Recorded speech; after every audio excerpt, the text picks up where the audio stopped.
important thing is to decide, is to be able to define which ones you can come to an intelligent decision on and which ones are beyond your capacity to evaluate. You don't have to be right about thousands and thousands and thousands of companies. You only have to be right about a couple. I met Bill Gates on July 5th, 1991. We were out in Seattle, and Bill said, "You've got to have a computer." And I said, "Why?" And he said, "Well," he said, "you can do your income tax on it." I said, "I don't have any income. Berkshire doesn't pay a dividend." He said, "Well, you can keep track of your portfolio." And I said, "I only have one stock." I said, I mean, and he says, "It's going to change everything." And I said, "Well, will it change whether people chew gum?" And he said, "Well, probably not."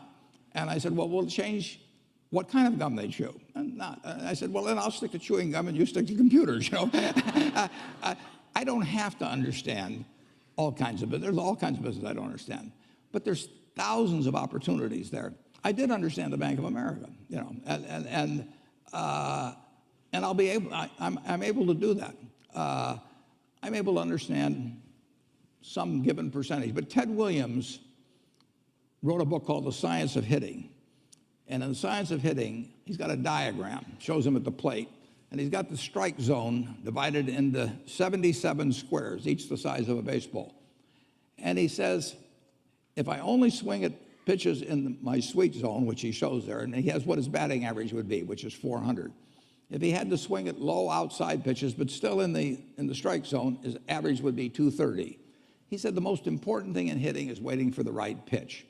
Now, he was at a disadvantage because if the count was 0-2 or 1-2 or so on, even if that ball was down where he was only going to bat 230, he had to swing at it.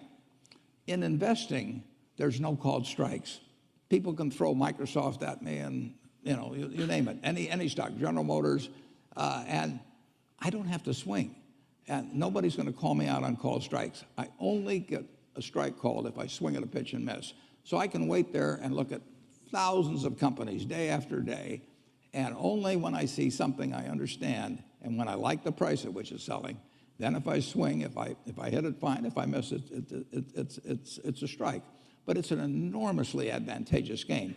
And it's a terrible mistake to think you have to have an opinion on everything. You only have to have an opinion on a few things. In fact, I've told students, if when they got out of school, they got a punch card with 20 punches on it, and that's all the investment decisions they got to make in their entire life, they would get very rich because they would think very hard about each one.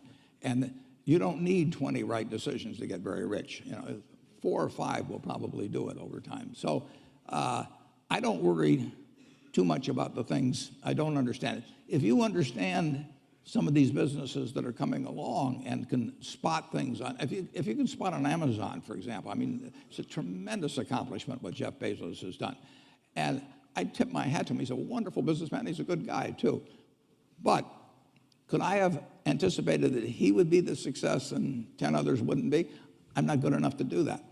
But fortunately, I don't have to. You know, I don't have to form an opinion on Amazon. And I did form an opinion on the Bank of America, and I formed an opinion on Coca-Cola. I mean, Coca-Cola's been around since 1886. There's 1.8 billion 8-ounce servings of Coca-Cola products sold every day. Now, if you take 1 penny and get 1 penny extra, that's $18 million a day.